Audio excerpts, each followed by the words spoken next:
विजय सरदाना, मैं आपके पास अगर आऊं तो गरीब घटे या फिर ये तरकीब है गरीब घटाने की और वोट ले लेने की? पहले आप सबको मेरा प्रणाम, पैनलिस्ट और दर्शकों को प्रणाम। देखिए, जहां तक बात है भारत की आर्थिक स्थिति और गरीबों की, निश्चित रूप से जब कभी भी इकोनॉमिक एक्टिविटी बढ़ती है, जिसको हम इकोनॉमिक टर्म्स में बोलते हैं वेलोसिटी ऑफ मनी, जब मनी रोटेट करता है तो डेफिनेटली वैल्यू एडिशन भी होता है, रेवेन्यू जनरेशन भी होता है, लोगों को एंगेजमेंट भी मिलता है। और जब आपका जो जीडीपी है वो बढ़ता है, कंजम्पशन बढ़ता है, तो निश्चित रूप से उसको मैनेज करने के लिए, इन्वेस्टमेंट को मैनेज करने के लिए आपको लोग चाहिए होते। तो अगर देश में कैपिटल इन्वेस्टमेंट अगर बढ़ रहा है, कंजम्पशन बढ़ रहा है, फैक्ट्री यूटिलाइजेशन बढ़ रहा है, रिटेल में अगर कंजम्पशन बढ़ रहा है, पर कैपिटा इनकम में अगर सुधार हो रहा है, तो ये सारे पैरामीटर, ये तो आप मानोगे कि कहीं ना कहीं कुछ तो रोजगार पैदा कर रहे होंगे। ऐसा तो है नहीं कि बिना लोगों के ये सबका चलेगा।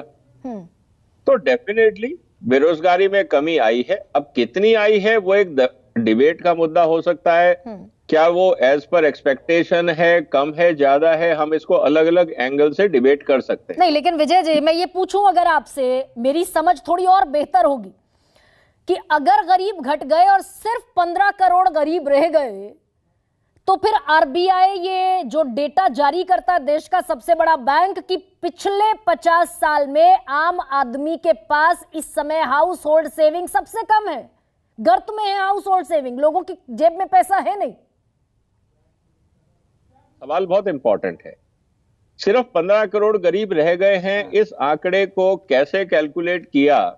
अगर ये सिर्फ एक्स्ट्रापोलेशन है किसी डेटा का, तो मुझे लगता है कि इसको रीवेरीफाई, क्रॉस वेरीफाई करना चाहिए किसी भी एक्स्ट्रापोलेशन को। ये 11.28 कह रहा है ना, नीति आयोग की रिपोर्ट कह रही है कि गरीब बचे 11.28%। तो 140 करोड़ का 11.28% अगर जोड़ें तो सिर्फ मोटा मोटी 15 करोड़ आता है। बिल्कुल सही कह रहे हैं, मैं वही आपसे कह रहा हूं। अगर नीति आयोग ने पुराने किसी 4 पैरामीटर को एक अगर मैं ये कहूं कि रिग्रेशन इक्वेशन में डाल के या किसी स्टैटिस्टिकल फॉर्मूले में डाल के बोल दिया कि अब 11% रह गए, तो मुझे लगता है कि उसको क्रॉस वेरीफाई करना जरूरी है। क्रॉस वेरीफाई, जी, क्यों जो जैसे क्या बोलते हैं ना, स्टैटिस्टिक्स का सबसे बड़ा डेंजर खेल क्या होता है? You may trust but you have to verify. तो आपके इस बयान से क्या मैं ये मतलब निकालूं विजय जी कि ये जो नीति आयोग की रिपोर्ट है, it needs to be verify? Yes, it has to be verified with other data. जैसे आरबीआई ने आंकड़ा निकाला है। अब आरबीआई का ये कहना है कि सेविंग बहुत कम रह गई है पर कैपिटा बेसिस पे। डेफिनेटली एक तो हमारा परचेजिंग बिहेवियर बदला है, सेविंग बिहेवियर बदला है हिंदुस्तान में। हम वो जमाना गया जब हम लोग अपनी तनख्वाह को बचा के फिर सोचते थे बुढ़ापे में काम आएगा।